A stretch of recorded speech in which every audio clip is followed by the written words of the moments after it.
dia catatan pendidikan anak pedalaman.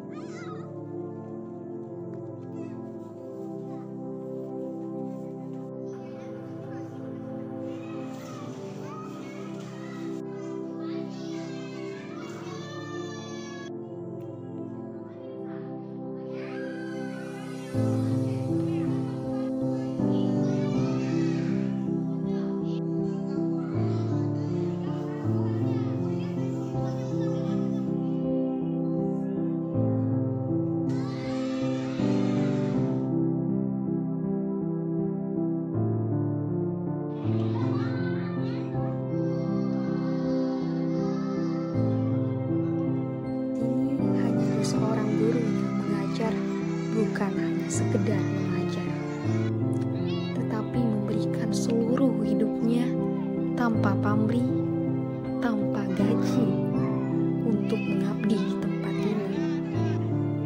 Tempat yang dikelilingi oleh beberapa perusahaan besar, tempat yang ada di daerah yang katanya kaya akan sumber daya, tetapi tetap saja masih jauh dari kata layak.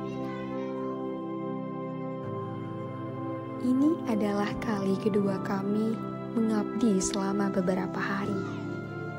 Listrik yang hidup hanya beberapa jam saat malam hari, jaringan yang bahkan tidak ada sama sekali, dan susahnya mendapatkan air bersih harus kami hadapi. Anehnya, tidak ada perubahan sama sekali di sekolah ini. Sama saja seperti tahun yang lalu. Seakan-akan cerita kami tidak sama sekali untuk didengar. Ataukah mungkin suara kami ini kurang keras? Atau tindakan kami yang masih kurang jelas? Maka jangan salahkan kami jika bersuara lebih lantang dan bergerak lebih masif. Ini bukan hanya sekedar aksi, tetapi bergerak dengan hati demi kemajuan pendidikan anak-anak pedalaman yang harus tetap punya impian. Salam Allah.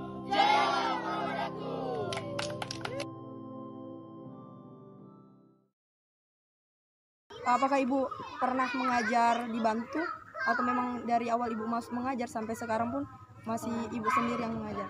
Awalnya ada teman, beberapa teman, cuman seiring berjalannya waktu mungkin mereka tidak bertahan ya, karena faktor di sini kan tidak ada listrik, perumahan juga tidak ada, kemudian air bersih, kemudian untuk fasilitas kayak meja atau kursi, dan memang juga membutuhkan beberapa perhatian dari pihak pendidikan gitu Bu.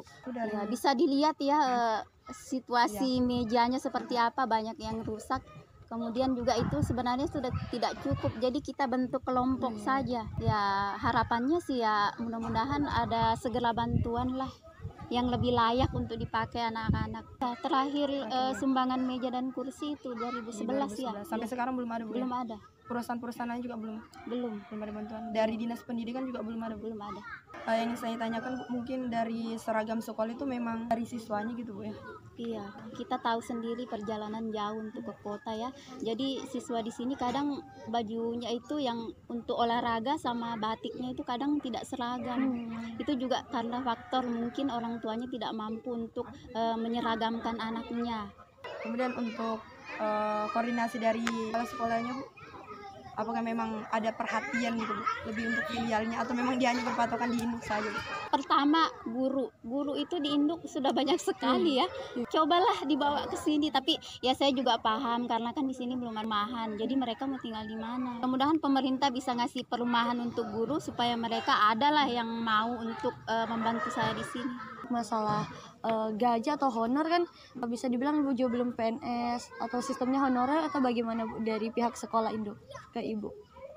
Sebenarnya honorer, cuman kadang ada, kadang tidak. Kalau masalah bantuan dari masyarakat ada 30.000 per bulan, cuman tidak semua siswa karena kan tidak mampu.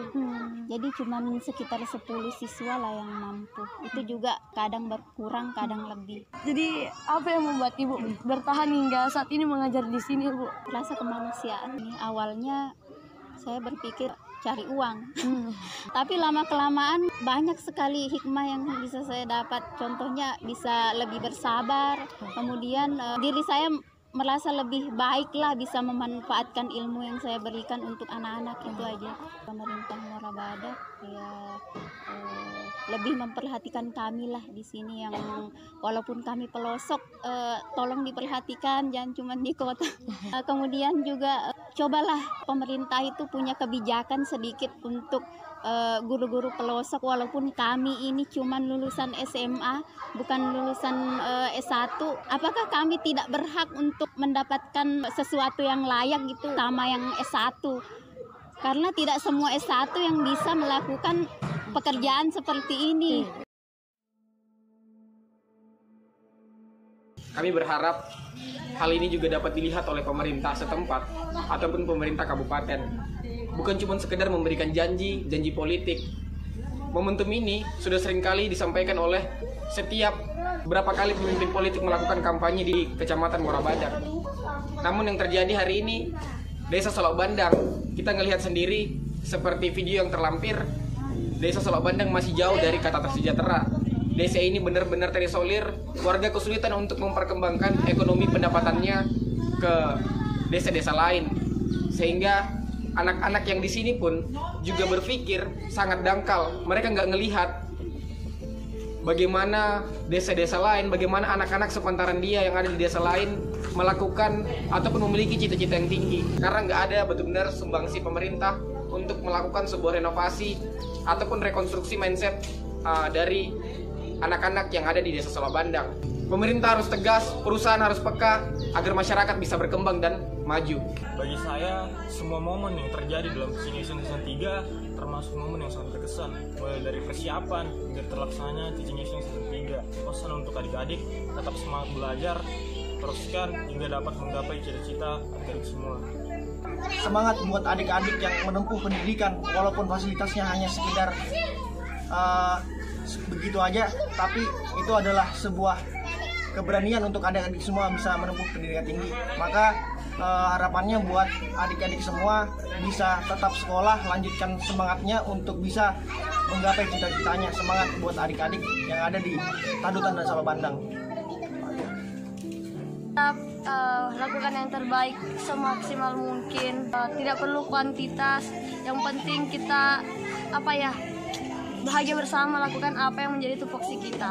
Semangat buat adik-adik, harapan kakak lanjut sekolahnya sampai SMA dan kuliah. Jangan pantang menyerah, perbanyak ngopi, kurangi frustasi, karena hidup butuh inspirasi bukan halusinasi. Mereka masih semangat untuk belajar walaupun dengan kondisi dan situasi yang terbatas. Dan pesan saya untuk adik-adik, semoga selalu percaya diri, jangan pernah lupa bahwa kalian mempunyai guru yang selalu mengabdi untuk kalian. Tetap semangat, jangan putus asa, raihlah cita-cita sampai sukses. Semoga nanti ketika kita datang lagi, tempat ini mulai berkembang, siswa-siswa dan murid-muridnya juga makin pintar. Dan juga pesannya semoga daerah Solok Bandang ini menjadi perhatian utama pemerintah untuk pembangunan pendidikan demi majunya sumber daya manusia yang ada di Muara Badak. Semoga teman-teman selalu semangat dalam kebaikan, dan juga teman-teman yang bersekolah di sini jangan berkecil hati, karena syukurlah untuk bisa mendapatkan pendidikan, karena dimanapun dan kapanpun semua orang bisa mendapatkan pendidikan. Untuk adik-adiknya yang di Tadutan dan yang di Solok Bandang, memberikan banyak dorongan kepada saya untuk selalu bersyukur dan menikmati apa yang saya depannya. Teaching Action ini terus berlanjut dan juga banyak pencapaian dan juga goals yang bisa dicapai dari IMABA itu sendiri. Terus berkembang, terus belajar, dan optimis. Tidak ada yang tidak mungkin. Di balik kendala akan segi transportasi akan ada banyak hal yang indah.